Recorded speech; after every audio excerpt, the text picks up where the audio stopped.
Good morning. কেমন আছেন সবাই? আশা করি ভালো আছেন। আমি সকাল সকাল চায়ের কাপ আর একটা বিস্কুট নিয়ে বসে পড়লাম। 15 দিন আগে অর্ডার করেছিলাম রসের সানস্ক্রিন আর ডে ক্রিম। তো দেখি কি এসছে, কারণ এর মধ্যে আবার ছোটোখাটো টুকটাক গিফট পাই। মানে আমরা যারা অর্ডার করি রসের এই প্রোডাক্ট, এর মধ্যে না ছোটো ছোটো কিছু গিফট পাই। আমার তো ভীষণ উপকার হয় এই সানস্ক্রিন মেখে।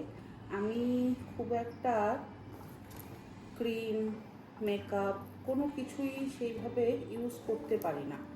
অনেকেই আমার থেকে জানতে চান যে আমি কোন প্রোডাক্ট ইউজ করি। বিশেষ করে সুমিতা তো ভীষণভাবেই জানতে চায়। তো আজকে আমি একটু দেখিয়ে দিচ্ছি। আর আমার ছেলেও এই মাস 5-6 হলো এই সানস্ক্রিনটা ইউজ করছে। ফরেস্ট এসেনশিয়ালের সানস্ক্রিনও আমাদের দুজনের একজনেরও শ্যুট করে না, কিন্তু রসের এই সানস্ক্রিনটা ভীষণ ভালো আমাদের শ্যুট করে। তাই এটা হচ্ছে আমাদের সেকেন্ড ফাইল এই গরমে। একটা ফাইল শেষ হয়ে গেছে আর একটা ফাইল এবারে এলো। আগেই বলছি, এটা কিন্তু কোনো প্রমোশনাল ভিডিও নয়, অনেকেই জানতে চায়, তো সেই জন্য আমি এটা করছি ভিডিওটা।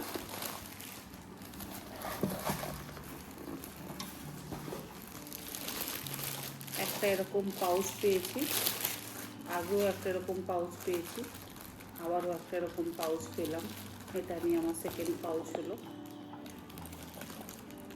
এই পাউচগুলো মেকআপ কিট রাখবার জন্য ভীষণ কাজ দেয়। আর দেখি কি আছে। ও, এটাও কিন্তু গিফট আইটেম, ফ্রি গিফট। আচ্ছা, এই হচ্ছে সানস্ক্রিনটা SPF 65। আমি অনেক সময় দেখবেন ট্যাগ করে দিই নিচে, প্রোডাক্ট ট্যাগ করে দিই। আর যদি আপনারা লিঙ্ক চান সেটাও আমি দিয়ে দেবো। এই যে এটা হচ্ছে সেই সানস্ক্রিনটা, এটা একটা ফ্রি গিফট পেয়েছি। আর এর মধ্যে হয়তো কিছু একটা আছে ম্যাসাজার, জানি না। আবার যদি এই ম্যাসাজার হয়, ফেস ম্যাসাজার,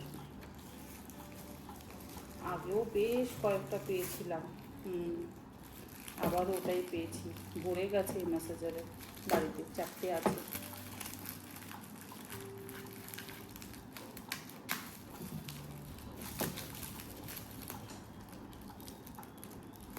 এবার দিয়ে দিতে হবে কাউকে না কাউকে। কত মানে প্রত্যেকবার একটা করে ওদের প্রোডাক্ট এইভাবে লঞ্চ হয় আর আমাদেরকে ফ্রি দিতে থাকে।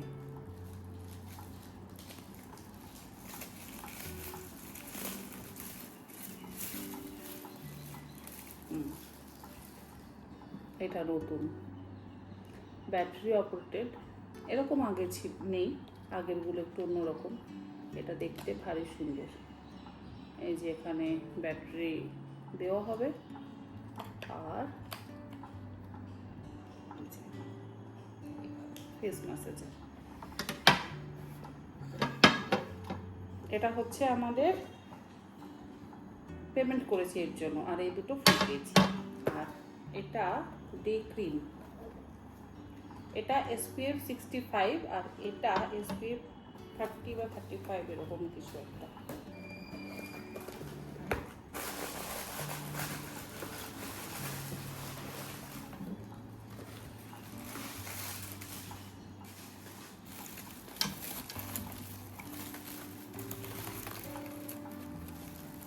আচ্ছা, এটা হচ্ছে আমার মেন প্রোডাক্ট যেটা আমি অর্ডার করেছিলাম,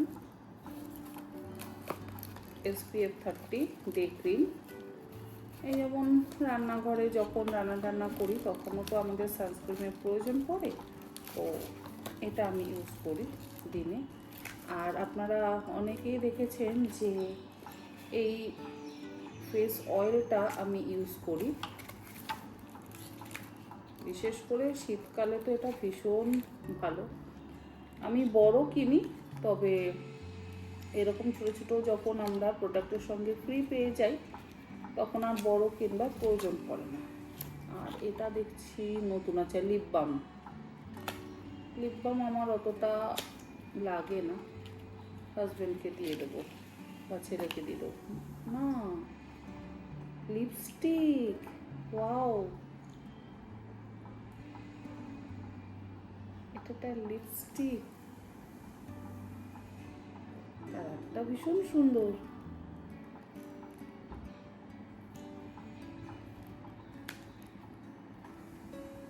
আর কি চাই? লিকুইড লিপ বাম বলছে, বাট এটা একটা লিপস্টিক, লিকুইড লিপস্টিক। এটার সাথে এই দুটো প্রোডাক্ট পেয়েছি, আর ওটার সাথে ওই দুটো প্রোডাক্ট।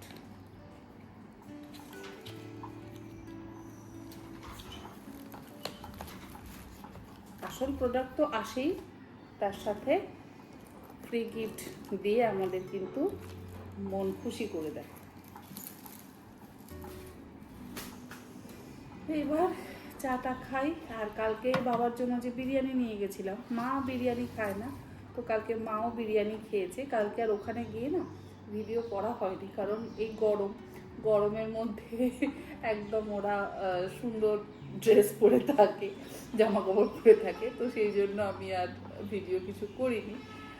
তো রাত্রে ফোন করে মা বলছে যে মনা আমিও একটু বিরিয়ানি টেস্ট করে দেখলাম, খুব ভালো হয়েছে, খুব ভালো খেলাম, তোকে বলে রাখি যে এরপরে যখন তুই আসবি আবারও বাবার জন্য বিরিয়ানি নিয়ে আসিস। তো বাবা বিরিয়ানিটা ভীষণ তৃপ্তি করে খায়।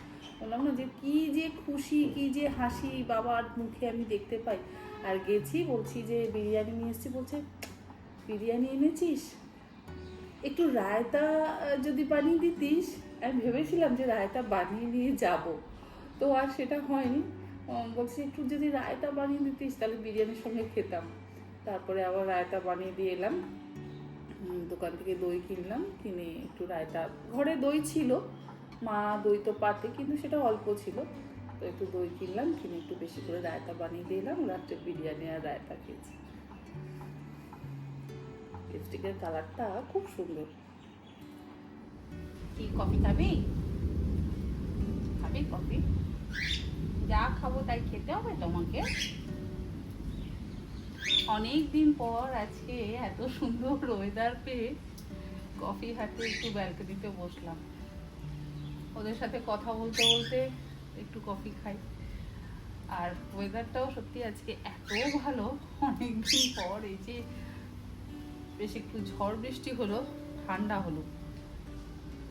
সন্ধ্যের পর থেকেও হয়তো আবার একটু গরম শুরু হয়ে যাবে, তবে রোদের তেজটা আজকের জন্য অন্তত একটু কমলো। কাল কি হবে তা জানি না। বেশ ভালো লাগছে। বারান্দাতে তো এইভাবে বসা হয়ই না। আর আমি কফি হাতে নিয়ে বসেছি, আর পাগলি রানী কিন্তু চলে এসেছে। কি মানে ওকে এখন বের করো, তুমিও কফি খাও আমিও কফি খাই। গরম করলে আমি কফি তো দেবো না।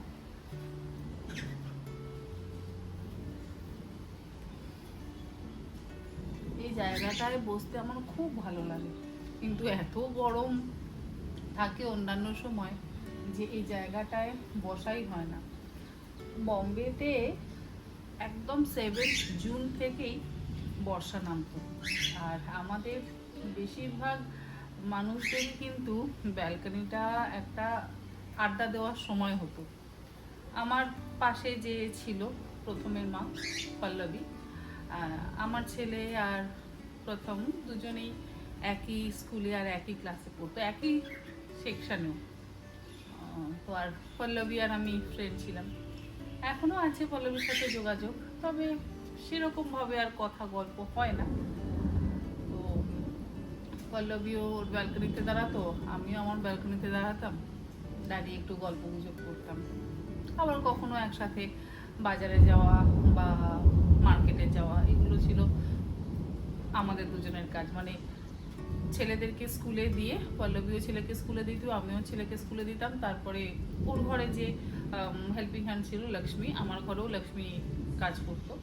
তো লক্ষ্মী কাজ করে চলে গেলে তারপর আমি আর পল্লবী দুজনে বেরোতাম মার্কেটে, একটু টুকটাক কেনাকাটা আর একটু টুকটাক ঘোরাঘুরি সেরে তারপরে বাচ্চাদের স্কুল থেকে নিয়ে বাড়ি ফিরতাম।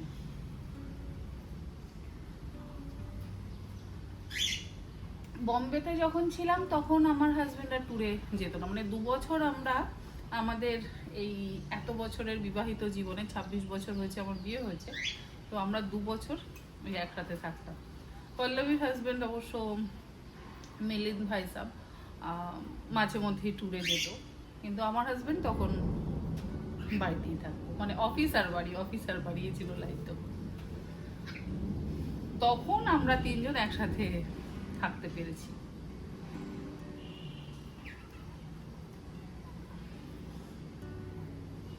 আর আজকে এখানে বসে না বম্বের ওয়েদারের কথাটা খুব মনে পড়ছে। এরকম বিকেলবেলা বৃষ্টি পড়তো আর সামনেই পাহাড় দেখা যেত। বম্বেতে তো প্রচুর পাহাড়, তো সামনে দূরে এরকম পাহাড় দেখা যেত আর নারকেল গাছের পাতাগুলো থেকে টপ টপ করে জল পড়তো। কি যে সুন্দর লাগতো, কি বলবো। ঠান্ডা ঠান্ডা হাওয়া। আর পশ্চিম দিকের যে ব্যালকনিগুলো হয় না, সেই পশ্চিম দিকের ব্যালকনিগুলোতে ভীষণ হাওয়া দিত। মানে বম্বেতে পশ্চিম দিকের ব্যালকনি থাকাটা খুব লাভজনক। আমার ব্যালকনিতে ভীষণ হাওয়া ছিল।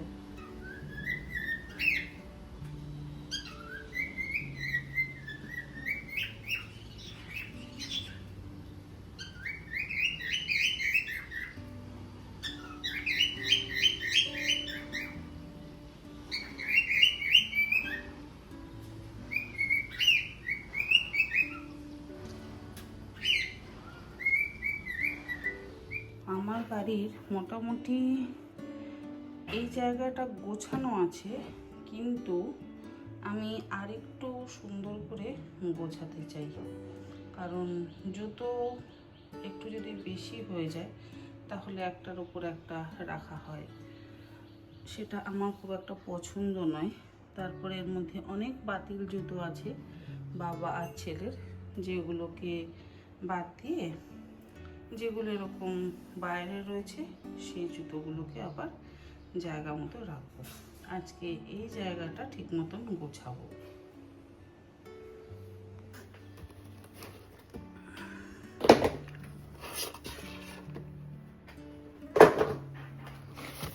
এখানে শুধু ওদের দুজনের জুতো থাকে।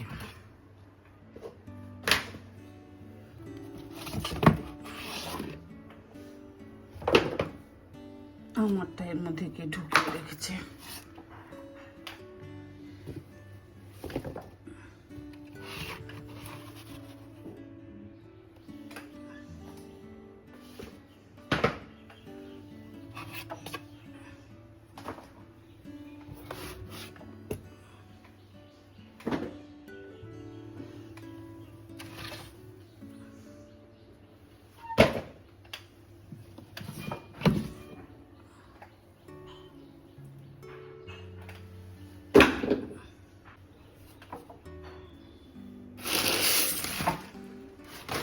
প্লাস্টিক ব্যাগ কিছু ঢুকিয়ে রাখতে এরা বাদ রাখেনি, সব ঢুকিয়ে রেখেছে।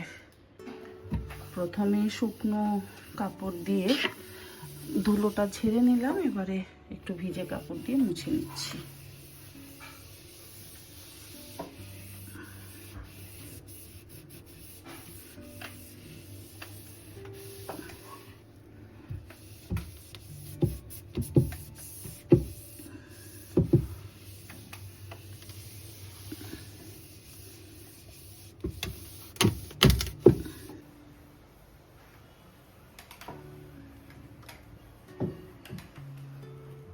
বাড়ির চারিদিকটা পরিষ্কার থাকলেও এই জায়গাটা বাবা আর ছেলে বড্ড অপরিষ্কার করে রেখেছে। বিশেষ করে ছেলে এটাকে বেশি অপরিষ্কার করে রাখে। জুতোর মধ্যে মোজা, আর বাবা রাখে একটার উপর আর একটা জুতো। তো আমি না অনলাইন থেকে এইগুলো পারচেস করেছি। এইগুলোর মধ্যে আর কি আমি জুতো রাখবো। এগুলো অনলাইন থেকে অর্ডার করেছি। এই যে এইভাবে ওপেন করা যায়, এইভাবে ওপেন হয়ে যায় আর এইভাবে ক্লোজ হয়ে যায়। তো আমার যতটা ওপেন করার দরকার আমি ততটা ওপেন করব। করে একটা একটা করে জুতো আমি এখানে ঢুকিয়ে রাখবো।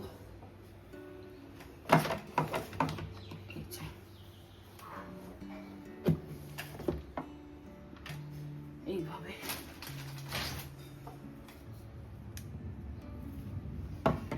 এতে কি হবে, জুতো খুঁজে পেতেও ওদের সুবিধা হবে আর দেখতেও ভালো লাগবে।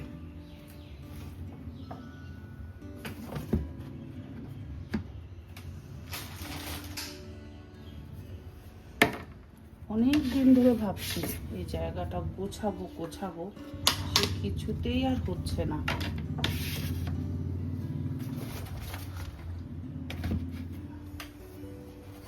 এইভাবে রাখলে অনেক জুতো কিন্তু সুন্দর গুছিয়ে রাখা যাবে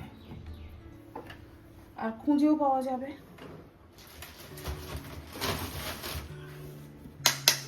পুরো দুটো সেলফেই আমার জুতো ধরে গেল আর দুটো সেলফ আমার খালি হয়ে গেল। একটার উপরেই একটা জুতো কিন্তু রাখলাম একটু সিস্টেম করে। এইভাবে রাখলে জুতোগুলোও ভালো থাকে আর গোছানোও থাকে।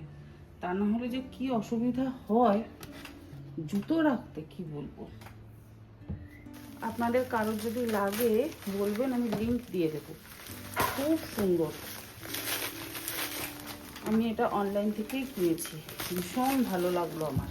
এই যে কত জুতো রাখতে পারলাম।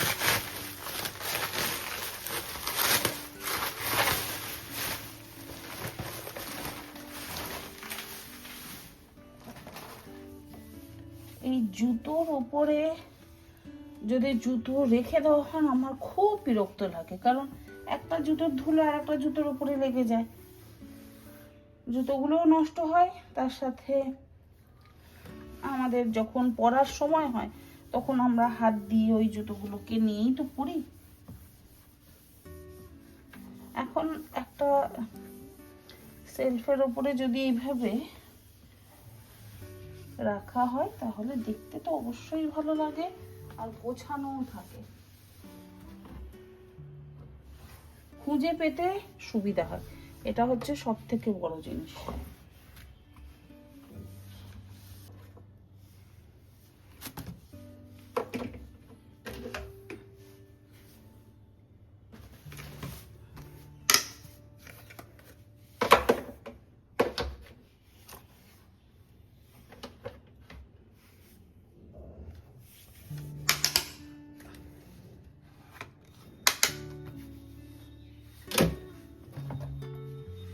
এইভাবে রাখলে খুঁজে পেতেও কোনো অসুবিধা হবে না আর দেখতেও কত ভালো লাগছে।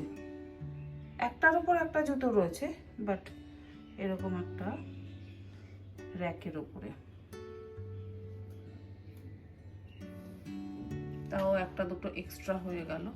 আমার র্যাক কিছু কম পড়লো, আরও কিছু র্যাক আমার অর্ডার করতে হবে। এখানে একটা এক্সট্রা রয়েছে আর এখানেও একটা এক্সট্রা জুতো আর এখানে নিচে দুটো রয়েছে নতুন জুতো। র্যাক আবার অর্ডার করি, তারপর রাখা যাবে।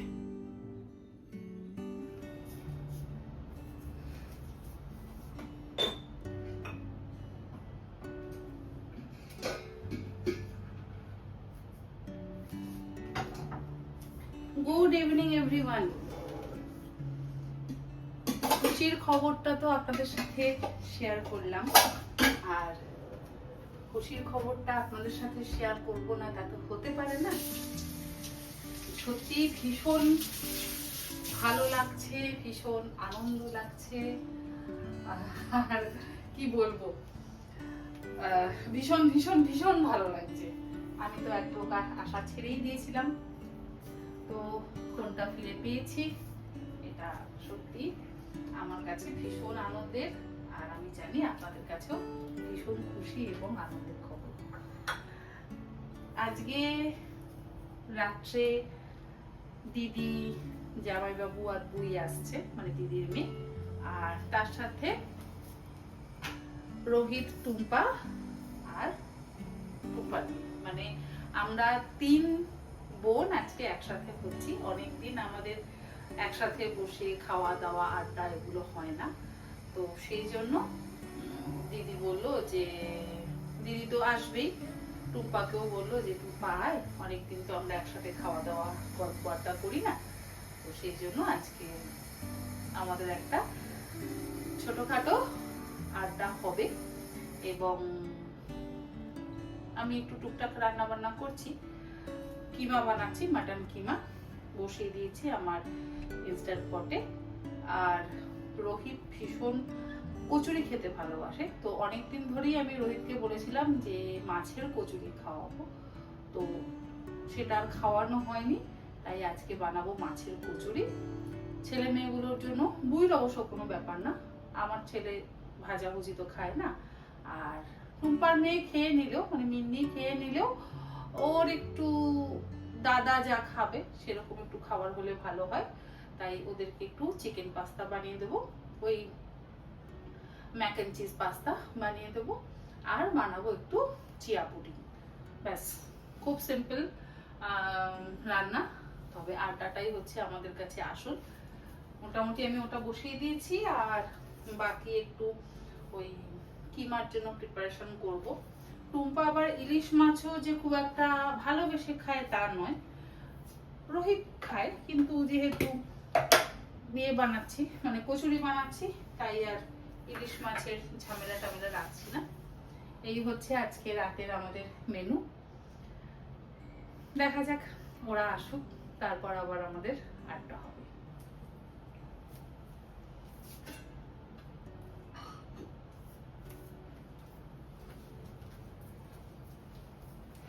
ওখানে মাছের কচুরি পুর হচ্ছে, এখানে ছেলে মেয়েগুলোর জন্য পাস্তা হচ্ছে, এখানে ডো তৈরি হচ্ছে।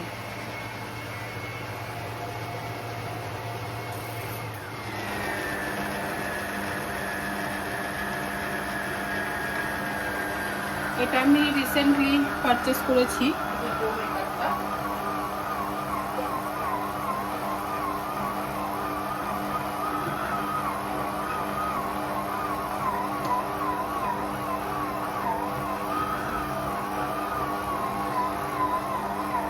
আটা ময়দা ভীষণ ভালো মাখা যায়।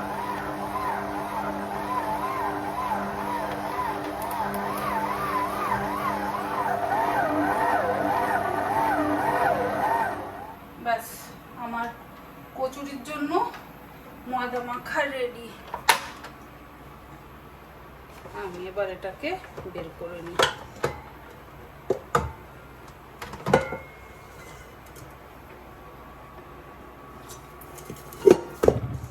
1 কেজি ময়দা খুব সুন্দর নিমেষে আমার মাখা হয়ে গেল।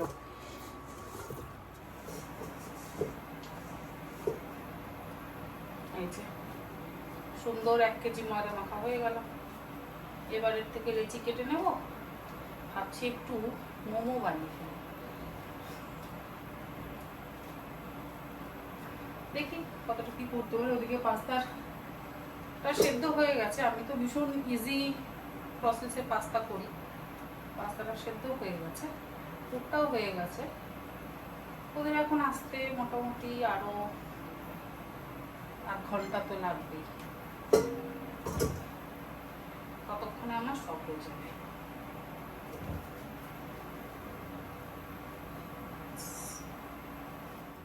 পুরটা হয়ে গেছে, পুরটা এবারে ঠান্ডা হয়ে গেছে আর কি। এবারে আমি পুরটা ভরে নিচ্ছি। মোটামুটি পুরটা 30 লেচির মধ্যে আমি পুরটা ভরে নেব, তারপর দেখা যাক খেতে খেতে বাকিটা। কারণ বেশি পুর ভরে রাখলে না, তাহলে আবার সমস্যা হয়।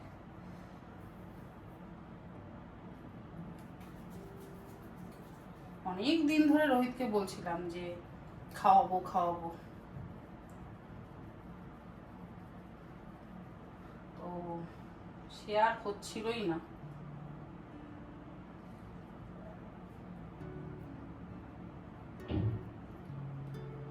পাগোপাগির জ্বালায় হাতায় একটা সোনার চুড়ি পরবারও জো নেই আমার।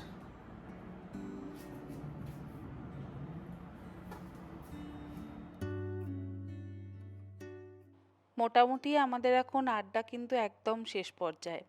মাছের কচুরি আর মাটন কিমা সকলেই ভীষণ ভালো খেয়েছে। এখন আমরা সবাই মিলে খাবো ম্যাঙ্গো চিয়া পুডিং। গরমের দিনে এরকম ঠান্ডা ঠান্ডা ম্যাঙ্গো চিয়া পুডিং খেতে কিন্তু অসম্ভব ভালো লাগে। আর সাথে আছে আইসক্রিম। যদিও আইসক্রিমটা আলাদা খাওয়া হবে, আগে ম্যাঙ্গো চিয়া পুডিংটা খেয়ে নেব তারপর। তো আজকের ভিডিওটাও তাহলে এখানে শেষ করি। আজকের এই ভিডিওটা আপনাদের কেমন লাগলো অবশ্যই জানাবেন। এরকম আরও অনেক নিত্য নতুন ভিডিও নিয়ে আমি তন্নিশিকা হাজির হয়ে যাব তনহিজ লাইফস্টাইলে। আপনারা সকলে ভালো থাকবেন, সুস্থ থাকবেন। ধন্যবাদ।